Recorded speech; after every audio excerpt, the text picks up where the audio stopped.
إن الحمد لله نحمده ونستعينه ونستغفره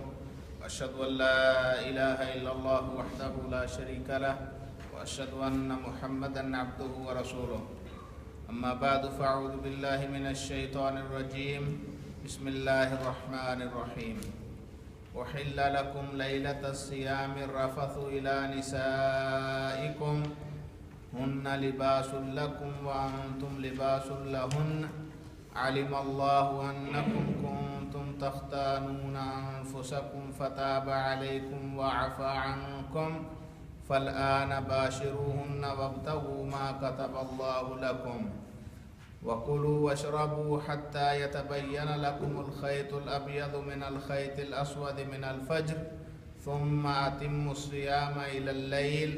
ولا تباشروهن وأنتم عاكفون في المساجد تلك حدود الله فلا تقربوها كذلك يبين الله آياته للناس لعلهم يتقون۔ سورہ بقرہ کی آیت نمبر 187 آج کا ہمارا سبق ہے۔ اللہ فرماتے ہیں احل لکم لیلۃ الصیام الرفث الی نسائکم، رمضان میں روزے رکھنے والے روزہ داروں، تمہارے اوپر رمضان کی راتوں کے اندر اپنی بیویوں کے پاس جانے کی اجازت ہے۔ احل لکم، حلال ہے تمہارے لیے، لیلۃ الصیام، روزوں کی راتوں میں، الرفث الی نسائکم، اپنی بیویوں کے پاس جانا۔ ہن لباس لکم وانتم لباس لہن، تم ان کا لباس ہو اور وہ تمہارا لباس ہے۔ علم اللہ،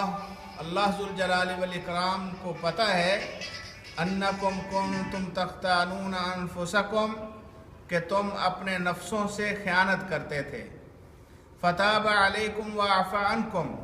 اب اللہ نے تمہاری توبہ قبول کر لی اور تمہیں معاف کر دیا۔ فالآن باشروہن وابتغوا ما کتب اللہ لکم، پس اب تم اپنی بیویوں سے مباشرت کرو اور جو اللہ نے تمہارے مقدر میں لکھا ہے اس کو تلاش کرو۔ رمضان المبارک کی فرضیت پچھلی آیت سے ثابت ہو چکی ہے۔ اللہ تعالیٰ نے رمضان کے روزے فرض کیے۔ اب زمانہ جاہلیت میں پہلے لوگ روزے رکھتے تھے، جیسے قرآن نے خود کہا کہ یہ صرف تمہارے اوپر ہی ہم نے فرض نہیں کیے ہیں بلکہ تم سے پہلی قوموں پر بھی روزے فرض کیے تھے۔ تو اب پہلی قوموں کا انداز مختلف تھا۔ رمضان کے روزے فرض ہو گئے تو اب لوگ روزہ اللہ ذوالجلال والاکرام کے حکموں کے مطابق رکھتے، لیکن چونکہ پہلی قوموں کے اندر اس طرح معاملہ تھا، بعض لوگ یہ سمجھتے تھے یا ان کے ہاں یہ جو ہے وہ آرڈر تھا کہ اتنی دیر تک جب آپ رات کو سونے سے پہلے کھا لیں، پی لیں، مباشرت کر لیں جائز ہے، اور جب آپ سو گئے تو آپ کا روزہ شروع ہو گیا اور پھر اگلی رات تک اس کو پورا کرنا تھا۔ اور ایسے ہی اور بہت سارے وہم و گمان تھے۔ تو بہت سارے مسلمان جب یہ آرڈر آ گیا تو اب وہ اللہ ذوالجلال والاکرام سے ڈرتے بھی تھے، روزے بھی رکھتے تھے، لیکن راتوں کو بیویوں کے پاس جانے کا معاملہ جو ہے وہ دل میں کھٹکتا بھی تھا کہ کہیں یہ غلط نہ ہو،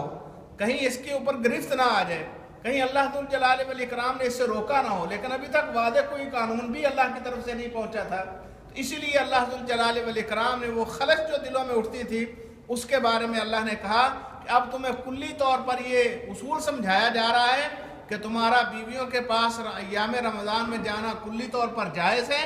اور یہ جو تمہارے دلوں کے اندر تختانون انفسکم جو لفظ ہے، تم اپنے نفسوں میں جو بظاہر خیانت سمجھتے تھے، محسوس کرتے تھے کہ کہیں اللہ ناراض نہ ہو جائے، ابھی تک کوئی آرڈر تو نہیں ہے، اور جو لوگ یہ معاملہ کرتے تو ان کے دلوں میں یہ خلش سی پیدا ہوتی تھی، تو اللہ ذوالجلال والاکرام نے کہا کہ وہ اب دور ہو گئی ہے، اللہ نے معاف کر دیا تمہیں سارا کچھ جو پہلے تھا، اور اب جو ہے وہ کلی طور پر تمہارے لیے اجازت ہے۔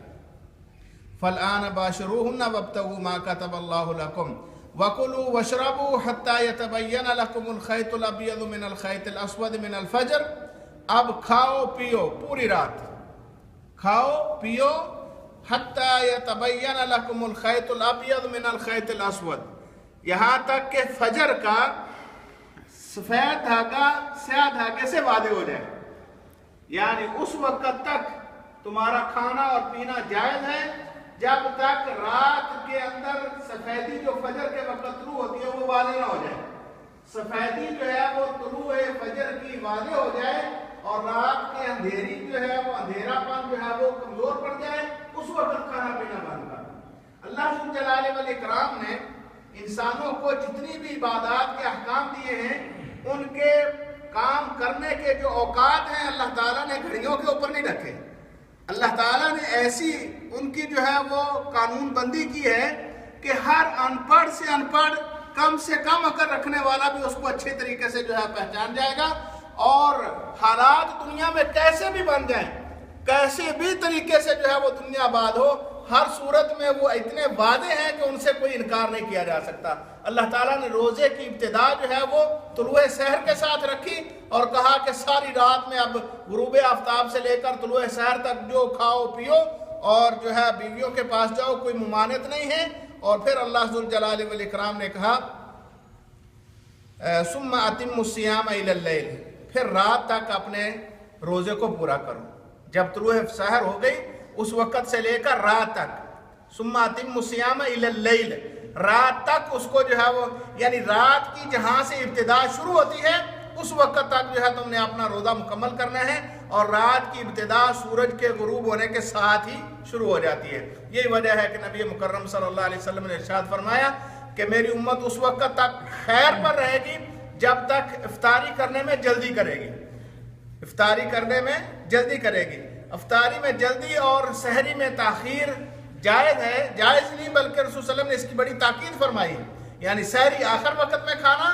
اور افطاری جلدی کرنا۔ جلدی کرنے کا یہ بھی مطلب نہیں ہے کہ سورج کھڑا ہو تو انسان کھانا پینا شروع کر دے، یعنی جب سورج غروب ہونے کا یقین ہو گیا تو اس کے بعد پھر تاخیر جان بوجھ کر نہیں کرنی چاہیے بلکہ فوراً روزہ افطار کر دینا چاہیے۔ پھر اللہ ذو الجلال والاکرام نے ایک دوسرا حکم دیا کہ یہ جو تمہیں کلی طور پر اجازت مل گئی ہے ایام رمضان میں تم اپنی بیویوں کے پاس جا سکتے ہو، ان میں سے ایک چیز کا استثناء ہے، وَلَا تُبَاشِرُوهُنَّ وَأَنْتُمْ عَاكِفُونَ فِي الْمَسَاجِدِ، جب تم مسجدوں میں اعتکاف کرو تو پھر اپنی بیویوں سے مباشرت تمہارے لیے جائز نہیں ہے، کیونکہ یہ ایسی خلوت ہے اللہ ذو الجلال والاکرام کے ساتھ جس کے اندر انسان اپنا کلی سارا کچھ دنیا کا پیچھے کر کے اللہ کو راضی کرنے کے لیے اپنے آپ کو مسجد کے اندر پابند کر لیتا ہے اور اللہ کے ذکر کے ساتھ جو ہے وہ اپنے معاملات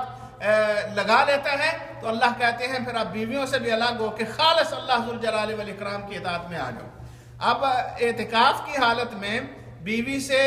مباشرت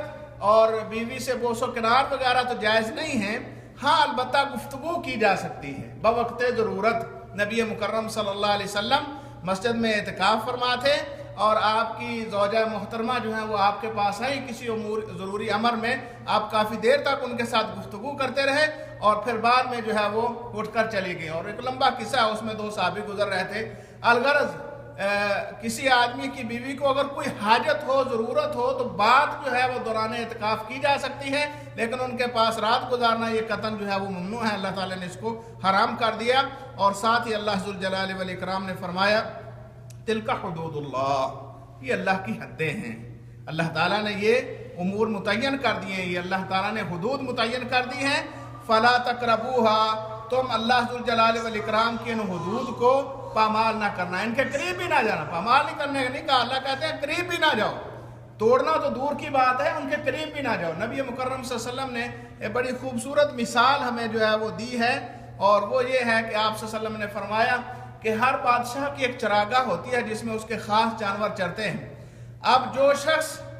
ان چراگاہ کے اپنے جانور اس کے قریب لے جاتا ہے تو ہو سکتا ہے اس کا کوئی بکری، اس کا کوئی جانور جو ہے وہ بادشاہ کی چراگاہ میں بھی چلا جائے، لیکن جو دور ہی چراتا ہے تو اس کو کوئی فکر نہیں ہوتا ہے۔ اللہ کی حدود ایسے ہیں کہ انسان ان سے انتہائی محتاط رہے، ان کے قریب بھی نہ جائے، چاہے جائے کہ اگر کوئی قریب جائے گا تو ہو سکتا ہے کہ حد جو ہے وہ ٹوٹ جائے۔ تو اسی لیے اللہ تعالیٰ نے کہا کہ اللہ تعالیٰ کی حدیں ہیں، فلا تقربوها، ان کے قریب بھی نہ پھٹکو۔ کذالک یبین اللہ ایسے بیان کرتا ہے کھول کھول کر آیات ہی اپنی آیتیں، اللہ اپنی آیات کو ایسے واضح کر دیتا ہے، کھول کر بیان کرتا ہے للناس لوگوں کے لیے، لعلہم یتقون تاکہ وہ اللہ ذوالجلال والاکرام کا تقوی اختیار کر لیں، تاکہ صحیح معنی میں وہ رب سے ڈر جائیں۔ اللہ تعالیٰ نے روزوں کا فرض کرنے کی اصل حکمت بھی یہ بیان فرمائی کہ اللہ کا خوف پیدا ہو جائے۔ تو اللہ ذوالجلال والاکرام کا خوف حقیقت میں اس وقت جو ہے وہ صحیح معنوں میں پیدا ہوتا ہے جب اللہ کی حدود کو قائم رکھنے کا انسان اپنے اندر داعیہ پیدا کر لے۔ اللہ سے دعا ہے اللہ تعالی ہمیں حقیقی معنوں میں، صحیح معنوں میں پکا نمازی بنا دے، اللہ ہمیں سچے روزے رکھنے والا بنا دے، اللہ ہمارے گناہوں اور کوتاہیوں کو معاف فرما دے۔ وآخر دعوانا ان الحمدللہ رب العالمین۔